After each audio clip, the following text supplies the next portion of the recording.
Bien, hermanos, les pido perdón por el inconveniente. Algunos le dicen ley de Murphy, pero confiamos que también todo esto está en la providencia del Señor. Y lamento que esto sea justo cuando hay tantos hermanos que nos están visitando, ¿cierto? Pero, como decía Esteban, hubo un problema complicado con el papá de nuestro hermano Juan Pablo, cuyo padre tuvo un problema complicado de salud. Entonces, esto retrasó su llegada hoy día y él tenía el data, ¿cierto? Entonces vamos a orar, hermanos, para poder comenzar este momento. Les pido que me acompañen. Señor, te damos gracias por este nuevo día que nos permite estar juntos, este día del Señor, este día de Jesucristo, en que celebramos su resurrección, Señor, que podemos estar como hermanos, Señor, unidos en esta esperanza, unidos en torno a tu palabra, en torno a la verdad de la Escritura, Señor. Te damos gracias, Padre, porque tú nos has dejado esta palabra para guiarnos, nos has dejado a la Escritura, Señor, para que nosotros seamos alumbrados por ella y sepamos tu voluntad para nuestras vidas, Señor. Te pedimos, Padre, que en este día, en esta oportunidad, Señor, se pueda enseñar solo tu verdad, Señor, que me ayude en mi imperfección, para que tu palabra, Señor, pueda ser transmitida fielmente y que esa palabra, Señor, impacte a cada uno personalmente conforme a la obra de tu Espíritu Santo, Señor. Te rogamos, Padre, que nos dé un espíritu tranquilo, quieto, calmo, Señor, para estar concentrados y podamos estar dispuestos, Señor, a escuchar esta palabra que tú tienes para entregarnos, Señor. En Cristo Jesús. Amén. Bien. El tema de hoy día, vamos a hacer una pausa en la serie que estaba desarrollando nuestro hermano Pablo.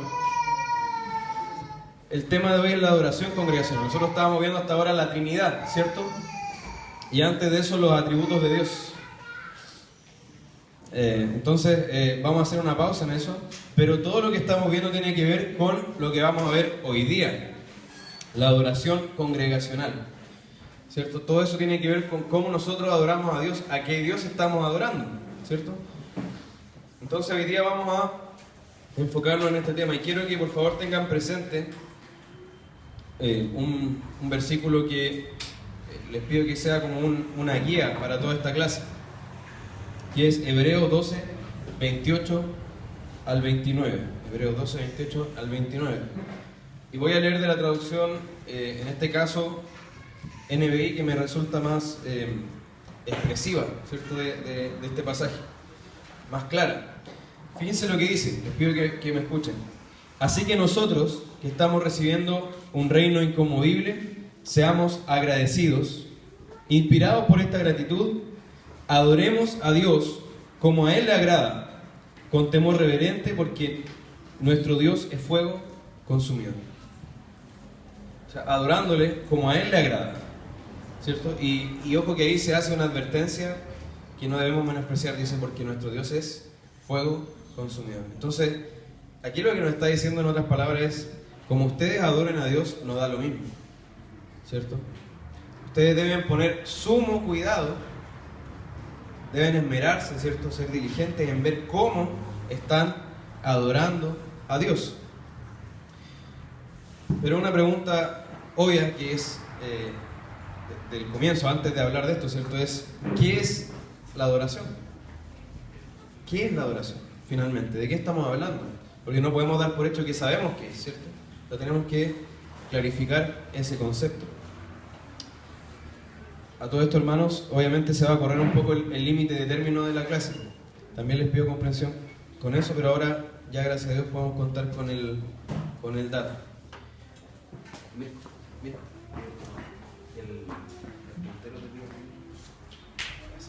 Bien, entonces les pido a ustedes que me puedan decir qué es adoración. De acuerdo a lo que ustedes ven en la Escritura, ¿qué es adoración?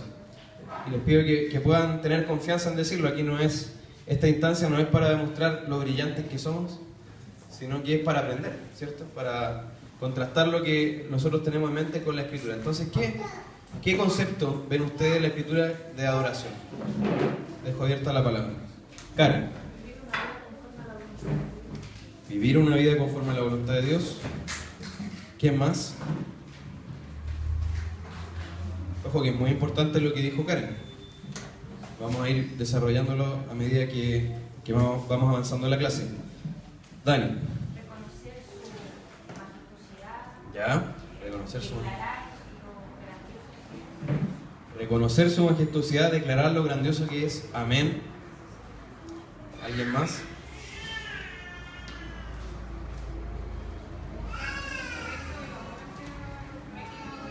¿Cómo, perdón? ¿Ya? ¿Ya? Hay también mucho de eso, ¿cierto? Una respuesta nuestra. Gracias. Muchas gracias. ¿Alguien? Hermana Mirta. Puede ser también una expresión de nuestra parte del amor y de la obediencia hacia Dios. ¿Ya? Una expresión. Sí, ¿cierto? Porque, por ejemplo, Dios nos adora. ¿Cierto? Hay un amor intratrinitario, como ha explicado Pablo, o sea, entre las personas de la Trinidad hay un amor que se profesan entre ellas, ¿cierto? Eterno, glorioso. También, obviamente, se dan gloria uno al otro, pero el adorar es propiamente de la criatura hacia el Creador.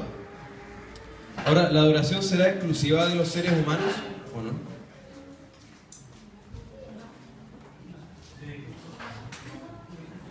¿Por qué es exclusiva de los seres humanos? Ser creado, ¿cierto? O sea, los ángeles también adoran. Todos los seres celestiales y como dice Karen, toda la creación también adora. Amén. Muy bien. Entonces nosotros estamos aquí, ¿cierto? Bien. Miren, todo lo que ustedes han dicho me alegra escucharlo. Porque es cierto, todo lo que ustedes han mencionado es parte de lo que significa adorar. Y podríamos definirlo en general, ¿cierto? Como la respuesta de un corazón regenerado ante la majestad de Dios. Ahora, obviamente aquí estamos hablando en el caso de los seres humanos, porque los ángeles, su corazón no es regenerado, no tenía necesidad de eso, sino porque siempre han sido santos, ¿cierto? Pero en el caso de nosotros, digo que es la respuesta de un corazón regenerado, es decir, donde el Señor ya ha obrado con su gracia para abrir nuestros ojos, para darnos vida espiritual, ¿cierto? Y que podamos verlo. ¿Puede hacer clic en la palabra regenerado, por favor?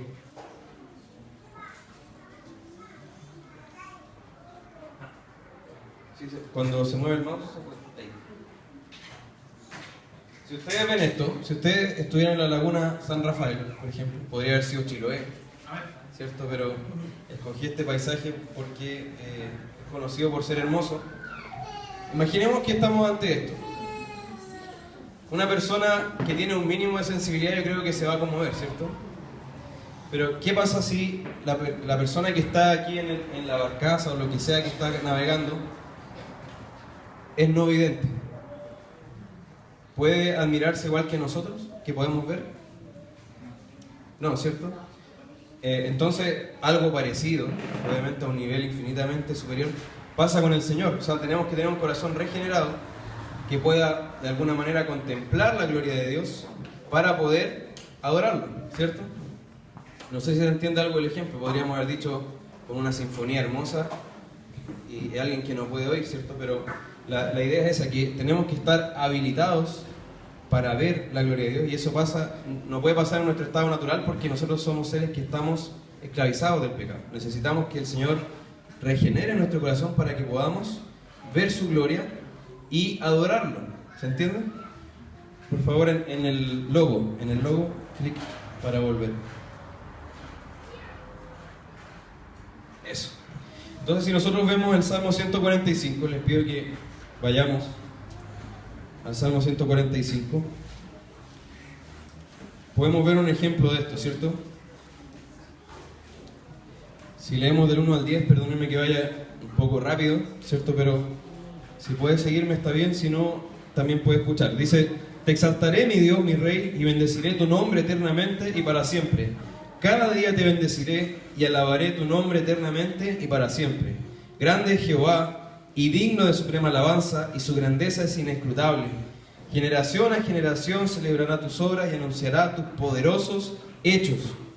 En la hermosura de la gloria de tu magnificencia y en tus hechos maravillosos meditaré. Del poder de tus hechos estupendos hablarán los hombres, y yo publicaré tu grandeza. Proclamarán la memoria de tu inmensa bondad y cantarán tu justicia. Clemente y misericordioso es Jehová, lento para la ira y grande en misericordia. Bueno es Jehová para con todos, y su misericordia sobre todas sus obras. Te alaben, oh Jehová, todas tus obras, y tus santos te bendigan. Aquí vemos un ejemplo de adoración a Dios, ¿cierto? Reconocimiento de, como decía Daniela, la majestuosidad de Dios, justo con esa palabra. Entonces, si nosotros vemos, esta declaración no puede salir sinceramente de una persona no regenerada, ¿cierto? Que no ha sido salvada, que no ha recibido la obra de gracia del Señor en su corazón. Por eso me acuerdo de un compañero de universidad no creyente que me decía, yo intenté leer la Biblia, me puse a leer los Salmos, qué cosa más fome, me decía. Que en realidad no puede sentir ninguna empatía con lo que está diciendo el salmista porque no puede adorar a Dios desde su corazón, ¿se entiende? No regenerado. También adorar se relaciona con el primer mandamiento, ¿cierto? Deuteronomio. Si nosotros vamos allí y vemos el que se ha también señalado como primer mandamiento, dice Deuteronomio 6, del 4 en adelante: Oye Israel, Jehová nuestro Dios, Jehová uno es, y amarás a Jehová tu Dios de todo tu corazón y de toda tu alma y con todas tus fuerzas. Y estas palabras que yo te mando hoy estarán sobre tu corazón y las repetirás a tus hijos y hablarás de ellas estando en tu casa y andando por el camino y al acostarte y cuando te levantes, y las atarás como señal a tu mano y estarán como frontales en tus ojos y las escribirás en los postes de tu casa y en tus puertas. Es decir, la adoración también tiene que ver con un corazón dispuesto genuinamente hacia el Señor, que ama al Señor, ¿cierto? Y que además incluso traspasa este conocimiento del Señor, o sea, habla del Señor a sus hijos y está en todos lados, en toda su vida. Cuando Él camina, cuando Él se acuesta, cuando Él se levanta, en todos los lados de su casa hay referencia a su adoración al Señor, ¿cierto? También es el fin principal del hombre, ¿cierto? O sea, la motivación que debe estar detrás de todas nuestras acciones. Dice 1 Corintios 10, 31, háganlo todo para la gloria de Dios. Y ahí nombra dos acciones muy cotidianas. ¿Cuáles son? ¿Se acuerdan?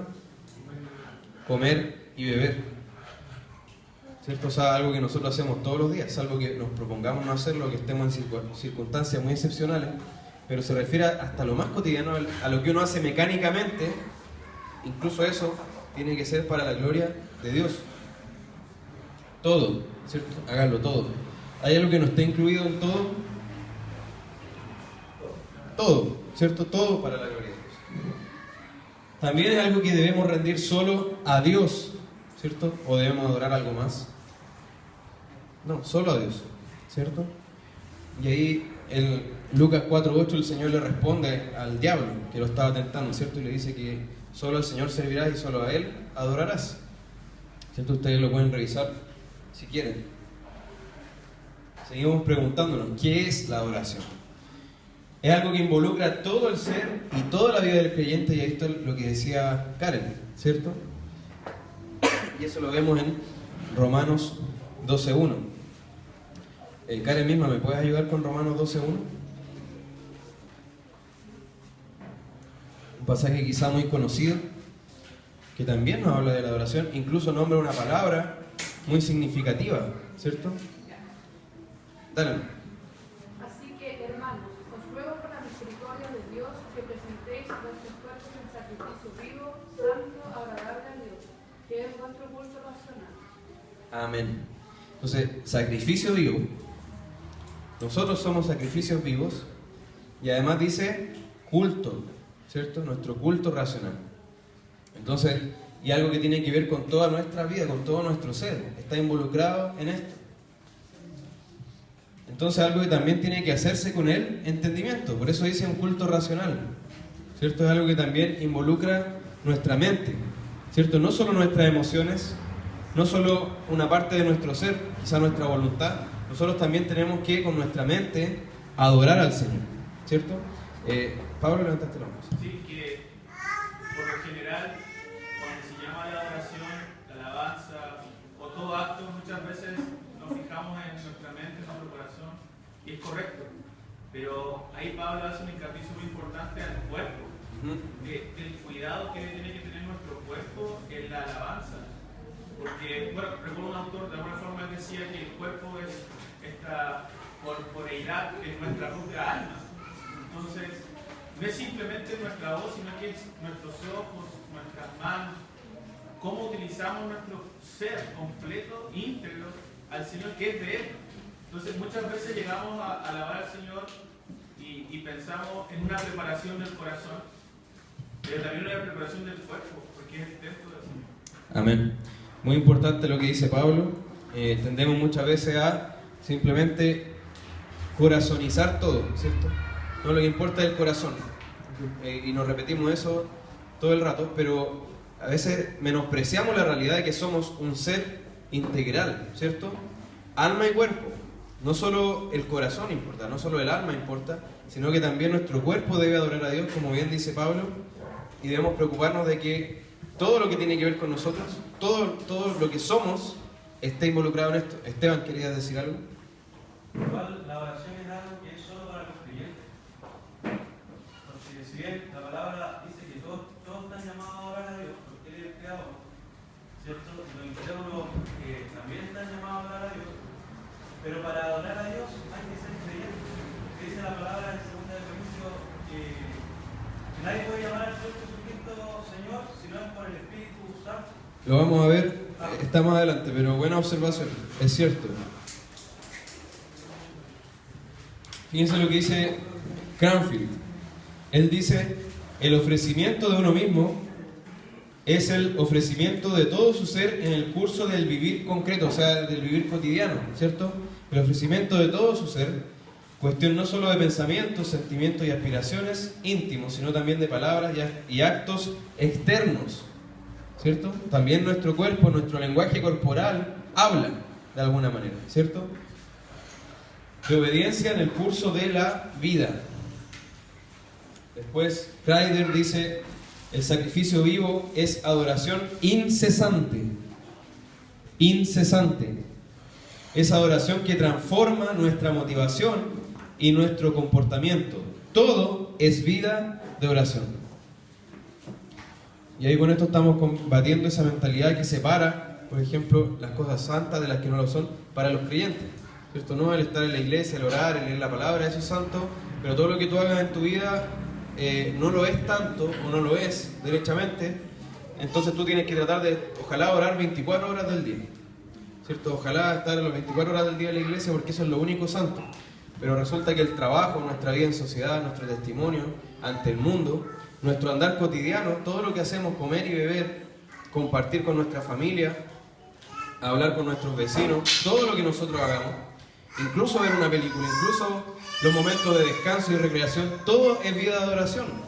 Y si nosotros separamos esto, vamos a generar una doble vida, inevitablemente, porque no podemos evitar vivir en el mundo. Lo que no podemos ser es parte del mundo. O sea, compartir las metas del mundo, las prioridades del mundo, cómo es el mundo, cómo vive el mundo. Pero nosotros, geográficamente, ¿cierto? Nuestra convivencia es con las personas del mundo también. Y nosotros en todo lo que hagamos, tiene que haber adoración. No sé si se entiende a lo que voy. O sea, no separar entre las cosas de la iglesia y las del mundo. Todo lo que hagamos tiene que ser igualmente adoración. Que nadie se confunda, obviamente, que acá es un llamado a la mundanalidad, ¿cierto? Todo lo contrario. El llamado a vivir en santidad en el mundo, ¿cierto? Ahora, ¿qué se requiere para adorar? Tenemos al Señor, ¿cierto? O sea, ¿cuáles en este sentido como los componentes de la adoración? Tenemos al Señor que nos revela su voluntad, ¿cierto? ¿A quiénes? A nosotros, obviamente, a los hombres. Y nosotros respondemos. Y esa es la adoración propiamente tal. Pero nosotros no podemos responder como se nos antoje, ¿cierto? O sea, nuestra respuesta tiene que estar condicionada por esto, que es la revelación. ¿Se entiende? O sea, sí o sí, nuestra adoración debe ser una respuesta a la revelación. no hay verdadera adoración sin verdadero conocimiento de Dios. Y ahí está lo que decía Esteban, ¿cierto? Para adorar a Dios verdaderamente debo conocer a Dios verdaderamente. Y eso no significa, como hemos dicho, que yo lo voy a conocer todo. O sea, que yo voy a conocer todo el ser de Dios porque es eterno. Es imposible que todo el ser de Dios quepa aquí. Pero lo que Él ha revelado, sí lo podemos conocer verdaderamente, ¿cierto? Y ese conocimiento de lo que Él ha revelado debe guiar nuestra adoración. No hay verdadera adoración sin ese conocimiento. ¿Se va entendiendo? Entonces, ¿es importante o no es importante que usted conozca las Escrituras? Es importante, ¿cierto? ¿Por qué? Porque a través de ella Dios se da a conocer. No a través de otro lado. Yo no puedo esperar que a través de un sueño Dios me diga cómo Él es. O a través de una sombra en el piso, o a través de cómo se tostó el pan, ¿cierto? Como algunos esperan verlo ahí. No es a través de esas cosas esotéricas o supersticiosas, sino que a través de la palabra Él me dice, yo soy así. Y esto es muy importante. Yo sí o sí voy a adorar. Como vimos en la conferencia de TED Trip, nosotros somos adoradores inevitablemente. Siempre estamos adorando. Si yo no adoro al Dios verdadero, yo voy a adorar otra cosa. Pero yo no puedo escoger si adorar o no. ¿Se entiende? La pregunta es, ¿qué estoy adorando? Entonces, mientras menos yo conozca la verdad de Dios, mientras menos yo conozca la Escritura, en más riesgo me encuentro de adorar algo falso. ¿Se entiende? Obviamente, cuando la persona es nueva creyente, conoce muy poquito, ¿cierto? Pero ese conocimiento tiene que ir creciendo. Yo no me puedo quedar en el conocimiento mínimo.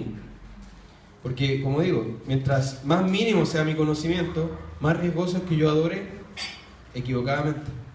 Adore algo falso. Alguien levantó la mano. Esteban. Lo que pasa es que esa es la énfasis que delante quería también hacer, que la adoración es solo para los creyentes, mediante la obra del Espíritu Santo, y gracias a Cristo Jesús, ¿cierto? Y todos los creyentes debemos crecer en esa adoración.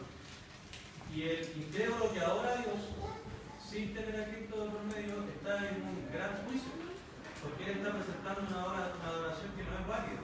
Sin embargo, todos estamos llamados a adorar, incluso los creyentes, pero gracias a Cristo. Es decir, también es pecado no adorar a Dios gracias a Cristo, porque también estaría bajo condenación. Entonces la única forma de adorar y de cumplir ese llamado es ir a Cristo. Y así tenemos una adoración verdadera. Claro, y no puedo ir a Cristo si no tomo la palabra de Cristo, ¿cierto? Porque Cristo es inseparable de su palabra. Nosotros hoy día vemos que se ha separado Cristo de su palabra, ¿cierto? Como que yo podía tener a Cristo sin lo que Él reveló, toda la revelación que está en Él. Tal como se ha hecho con muchas figuras, ¿cierto? Se las separa del mensaje y se termina como potenciando un ícono nomás, ¿cierto? Pero obviamente nosotros debemos conocer a Dios a través de cómo Él se ha dado a conocer, y eso es a través de su palabra. Amén. Ahora, ¿cuáles son los principales motivos para adorar? ¿Cierto? El poder de Dios. Apocalipsis 15, ¿puedes leerlo, Pablo? 3 al 4. Dice algo muy significativo. Apocalipsis 15, 3 al 4. Y canta el cántico de Moisés, siervo de Dios, y el cántico del Cordero, diciendo: grandes y maravillosas son tus obras, Señor Dios Todopoderoso, justos y verdaderos son tus caminos. Rey de los santos, ¿quién no te temerá, oh Señor, y glorificará tu nombre? Pues solo tú eres santo, por lo cual todas las naciones vendrán y te adorarán, porque tus juicios se han manifestado. Amén. Amén. ¿Quién no te adorará? ¿Cierto? ¿Quién no te temerá? Grandes y maravillosas son tus obras. O sea, el poder de Dios es algo que va a motivar en nosotros adoración. Tal como ese paisaje que vimos motiva un asombramiento en nosotros, ¿cierto? Su autoridad absoluta y final. Hermana Mirta, ¿puede leer Salmo 19, 7 al 10?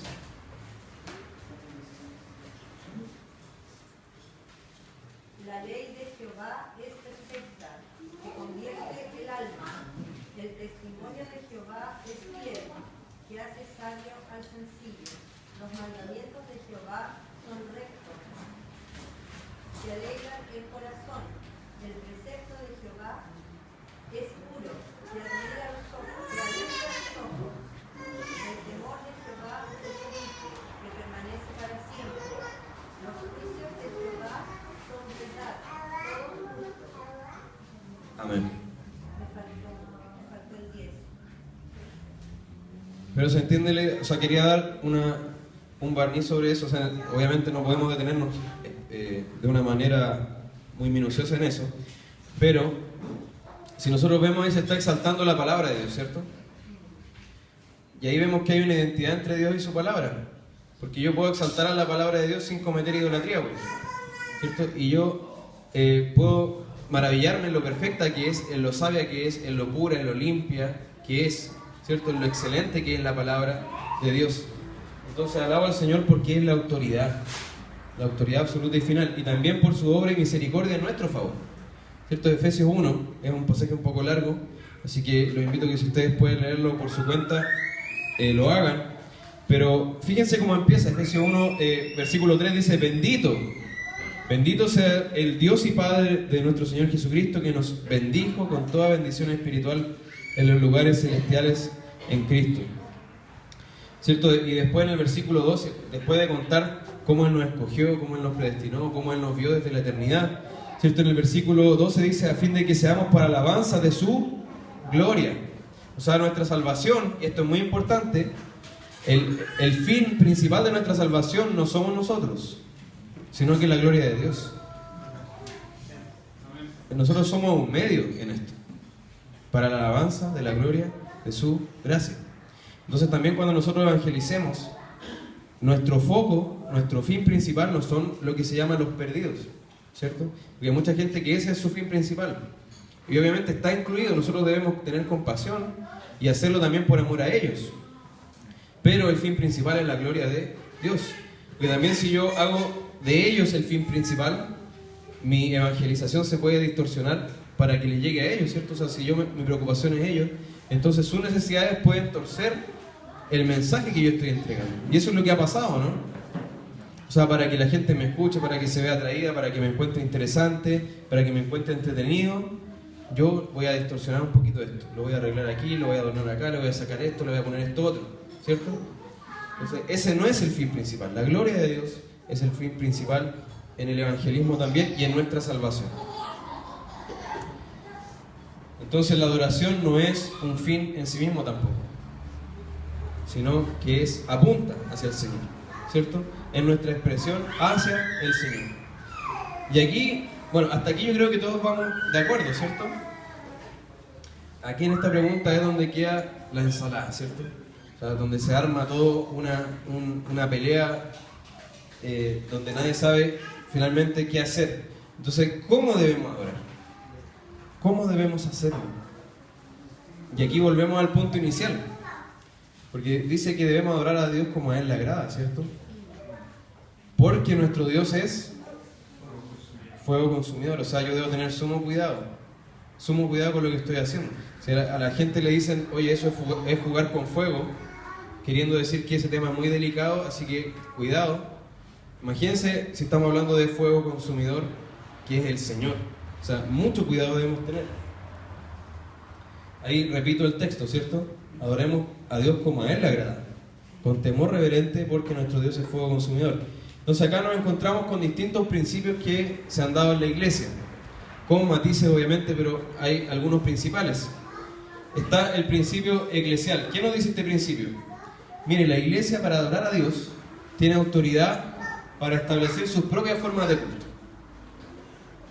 O sea, la iglesia genera una tradición y a nosotros se nos puede ocurrir, por ejemplo, establecer esto, eliminar esto otro y agregar nuevas formas. No están en la palabra, yo las agrego, no importa, ¿cierto? O sea, el principio eclesial, ¿dónde lo vemos? ¿Dónde lo vemos esencialmente así por excelencia? ¿Dónde está? En la iglesia católica, ¿cierto? Yo puedo, por ejemplo, poner una imagen de María, a mí se me puede ocurrir que el Dios de los incas yo lo transformo y lo hago un santo, por ejemplo, y lo visto de esta manera, y así, ¿cierto? O sea, se me pueden ocurrir mil cosas para hacer. Invento sacramentos. La confirmación, ¿dónde está en la Biblia, por ejemplo? En ninguna parte, pero para ellos es un sacramento, o sea, es parte de lo que el creyente debe hacer durante su vida para recibir la gracia de Dios. ¿Se fijan? O sea, incluso inventar cosas como esa.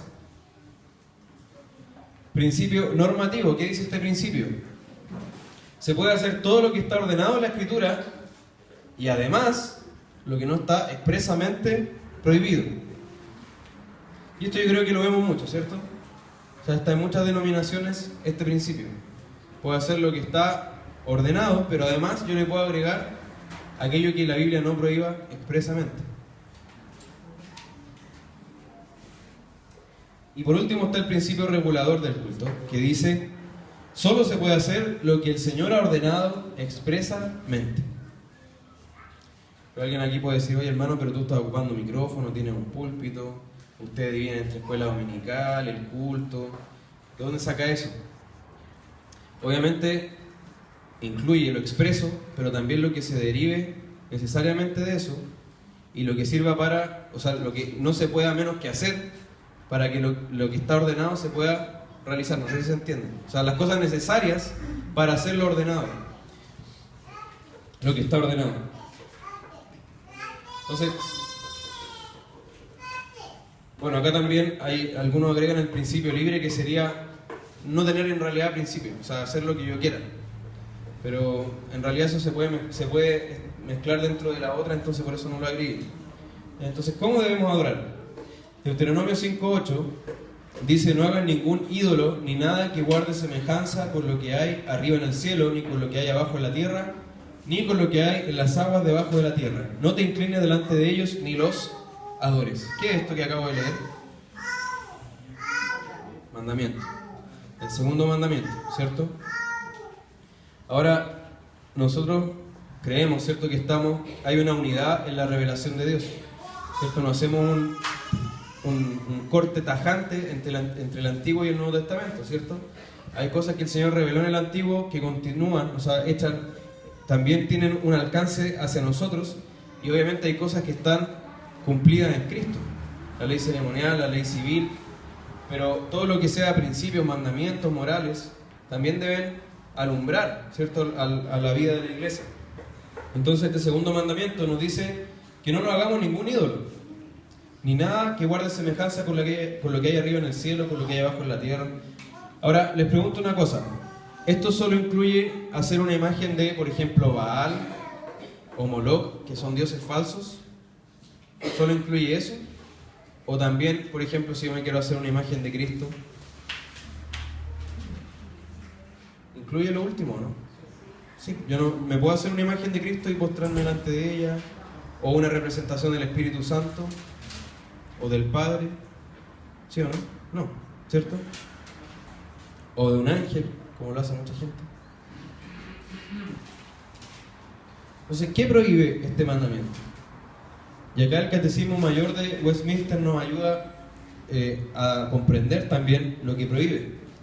Prohíbe todo lo que sea inventar, aconsejar, usar, mandar y aprobar un culto religioso no instituido por Dios, ¿cierto? O sea, no solo prohíbe hacer algo que está abiertamente falso, sino que hacer algo más allá de lo verdadero. No sé si se entiende. Entonces, nos impide corromper el culto agregando o quitando algo. ¿Se entiende? Nos impide corromper el culto agregando o quitando algo. Hacernos representaciones de Dios está prohibido. Y también hacer imágenes de un Dios falso. Natalia.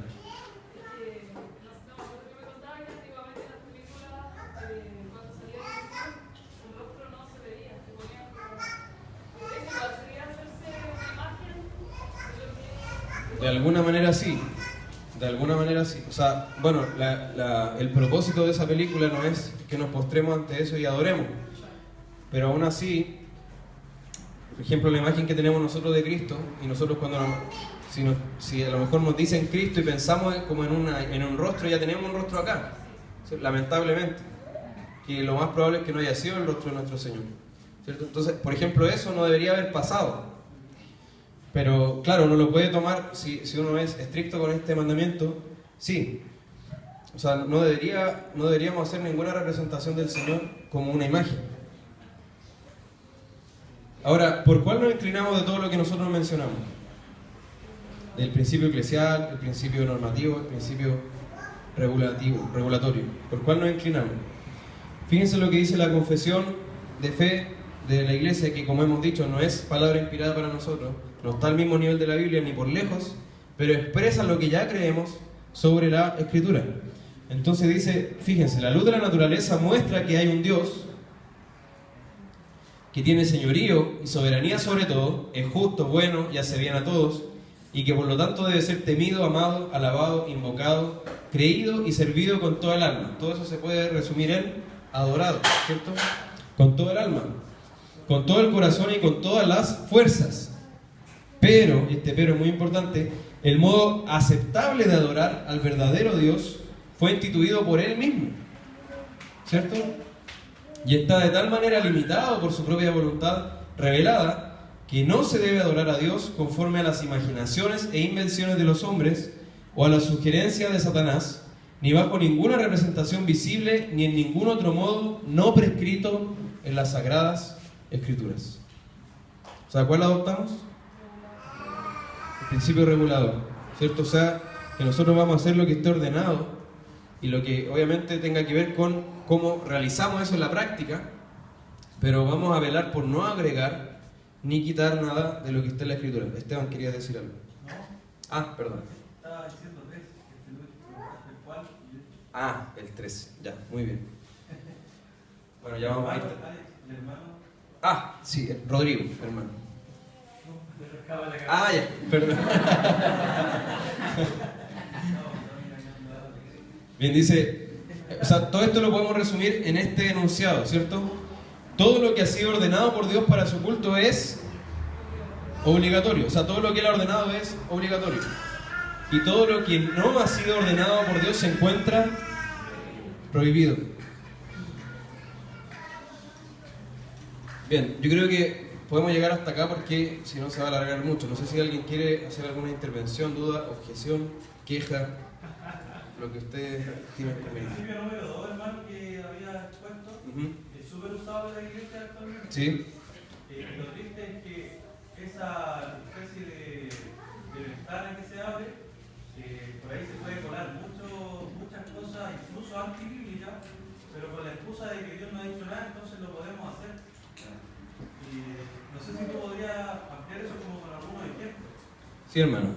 Gracias por la intervención. Es cierto. O sea, comparemos esto con construir un edificio. Por ejemplo, vamos a ver el próximo domingo que el Señor dio instrucciones para construir su templo, ¿cierto? ¿Cómo eran esas instrucciones? En general, así bien, no, miren, hagan que haya un templo, así un techo, unos palitos, algo que lo sujete y ustedes adentro ponen el arca. ¿Fue así o fue algo? Fue súper preciso, hermanos. Si nosotros podemos ver cómo debía ser construido el templo, el Señor dejó cada detalle planificado, cada detalle indicado, ¿cierto? Incluso dice ahí en la Escritura que los artesanos que realizaron, ¿cierto?, los adornos del templo habían recibido dones de Dios para hacerlo, ¿cierto? O sea, ni siquiera algo que simplemente a ellos se les ocurrió. Entonces el Señor deja todo súper preciso establecido. Ahora, ¿qué pasa si Moisés se las daba de arquitecto? O bueno, en realidad el que iba a construir después el templo, porque en realidad están las instrucciones para el tabernáculo, ¿cierto? Y de ahí se saca también para el templo, los principios. Pero ¿qué pasa si el arquitecto se ponía creativo? No, mira, esta parte decía 10 codos, pero en realidad queda mejor con 9,8, con 9,5. O le vamos a agregar dos codos más, ¿cierto? Estas cortinas decía que tenían que ser de esta manera, pero mejor vamos a poner una persiana, ¿cierto? Y así.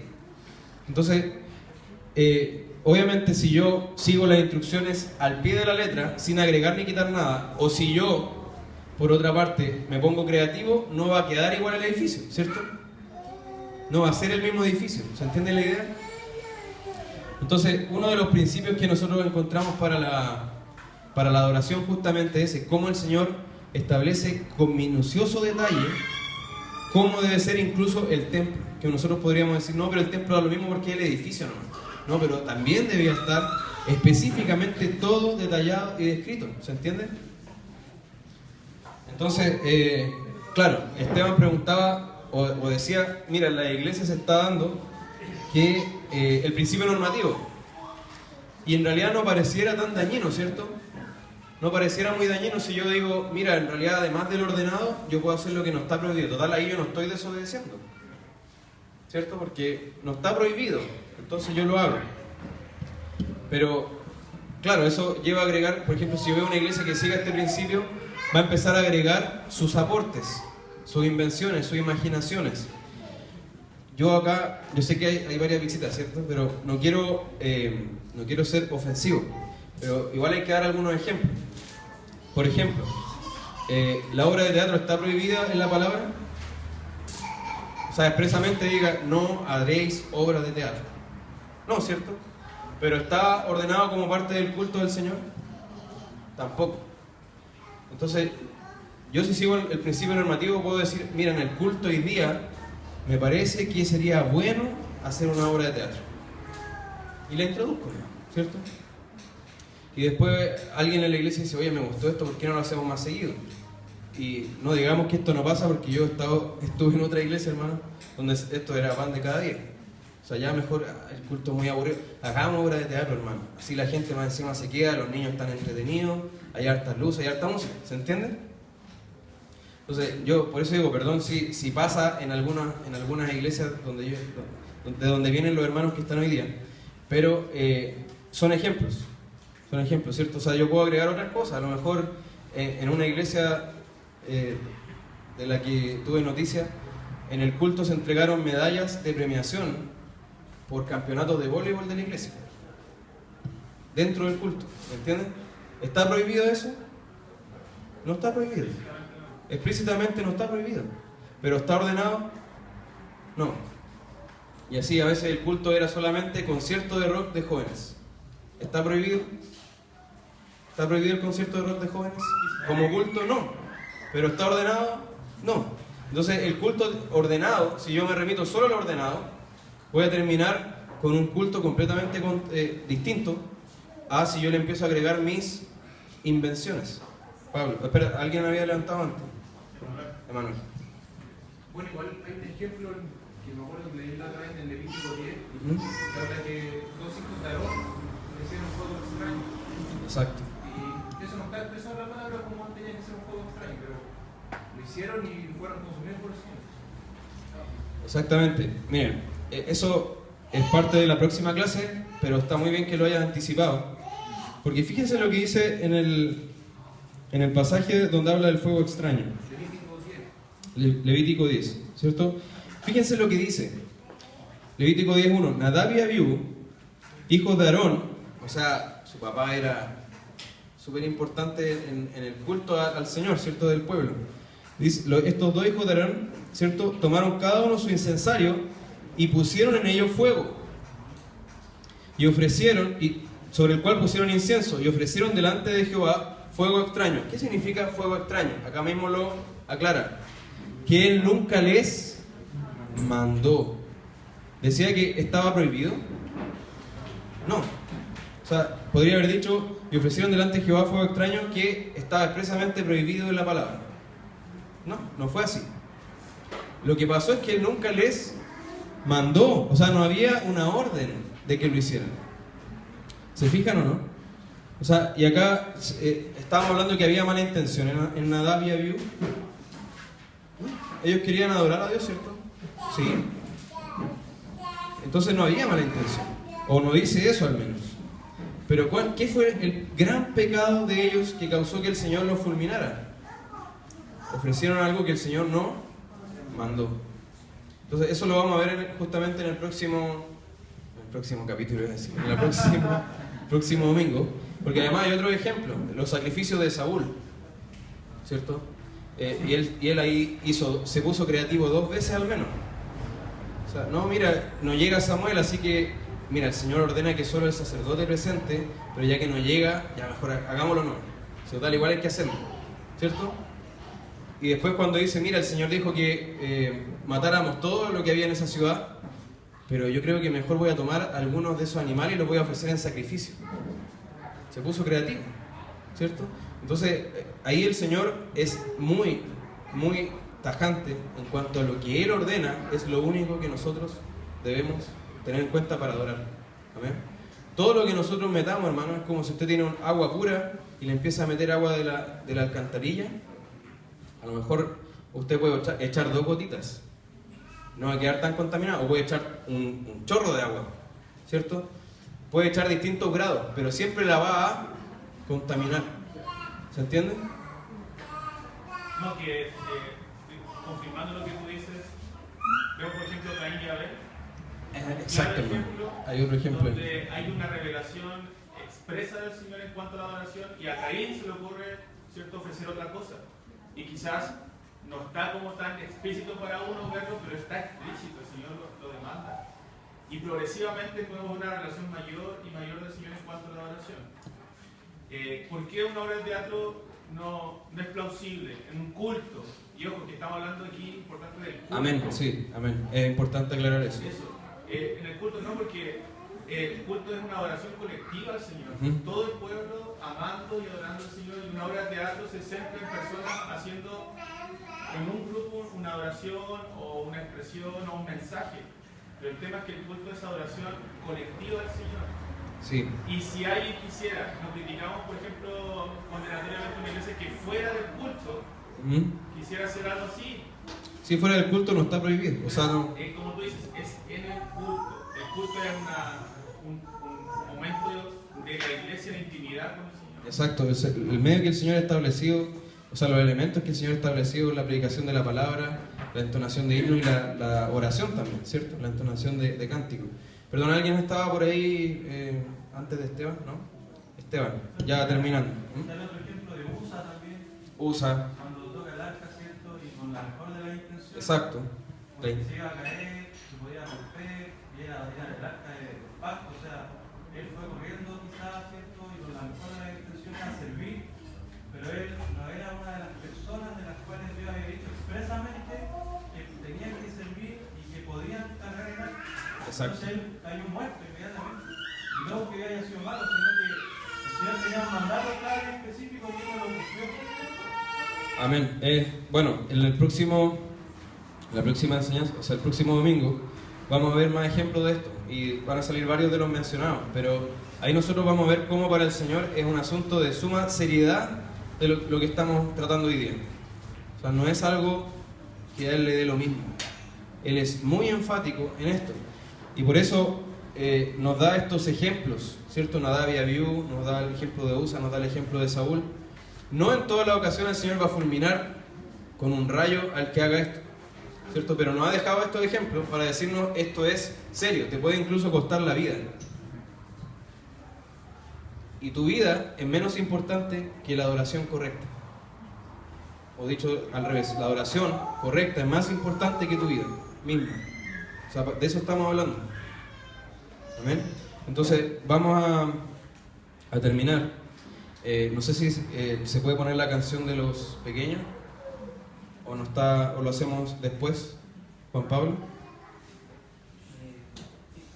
Se puede. Bien, lo que estamos haciendo es pedir a los padres que en la semana enseñen a sus pequeños una canción que nosotros les indicamos de unos temas que se han hecho sobre el catecismo menor. Entonces los niños tuvieron que aprender esta semana la canción ¿Cómo glorificas a Dios?, que tiene que ver con lo que estamos hablando.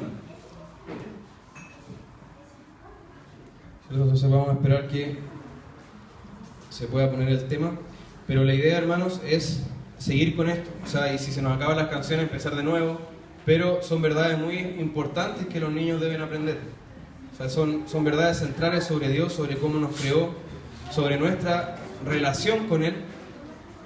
Entonces pido que nosotros también estemos atentos a lo que los niños han preparado durante la semana. Y a los niños, muy importante, ¿cierto? Los niños que me escuchen, que esto no es obviamente para destacarse ustedes, sino que es para que adoren al Señor, ¿cierto? O sea, no es para un aplauso para ustedes, sino que para que el Señor sea glorificado con ustedes.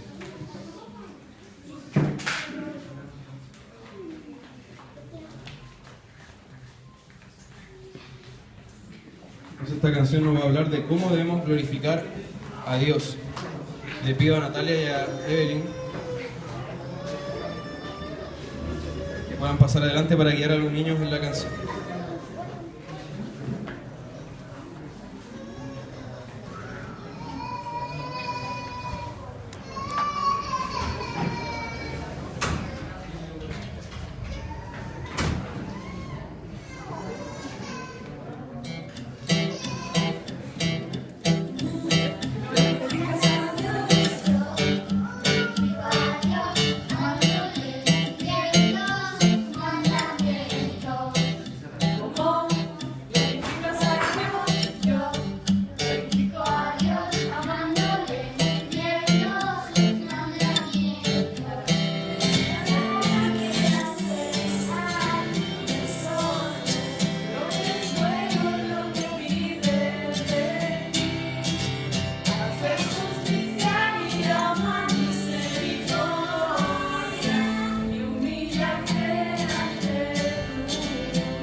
Amén. Entonces, ¿cómo glorificamos a Dios? Amándole y siguiendo sus mandamientos. Entonces vamos a terminar esta sección de hoy de la escuela dominical. Les pido que oren junto conmigo. Amén. Gracias, Señor, por tu palabra, porque en ella nos has dejado lámpara a nuestros pies, lumbrera a nuestro camino, Señor, para que podamos andar por esta senda de justicia, Padre. Gracias porque en ella tú nos indicas cómo debemos adorarte, cómo debemos darte gloria. Ayúdanos, Señor, a poner todo nuestro empeño en aprender cómo debemos hacerlo. En aprender, Señor, y estar atentos a tu voz de cómo te agrada ser adorado, cómo te agrada recibir gloria, Señor. Ayúdanos, Padre, a ser fieles y perdónanos, Señor, cuando hemos caído en esto, cuando hemos sido negligentes, cuando nos ha dado lo mismo, Señor. Guíanos, Padre, en lo que viene ahora, Señor, el culto, las oraciones, la entonación de los himnos, la predicación de la palabra, que todo, Señor, te glorifique y te honra a ti. Lo encomendamos a ti, Padre, que tu Espíritu Santo ponga en nosotros el querer y el hacer según tu buena voluntad, Señor. En Cristo Jesús, amén.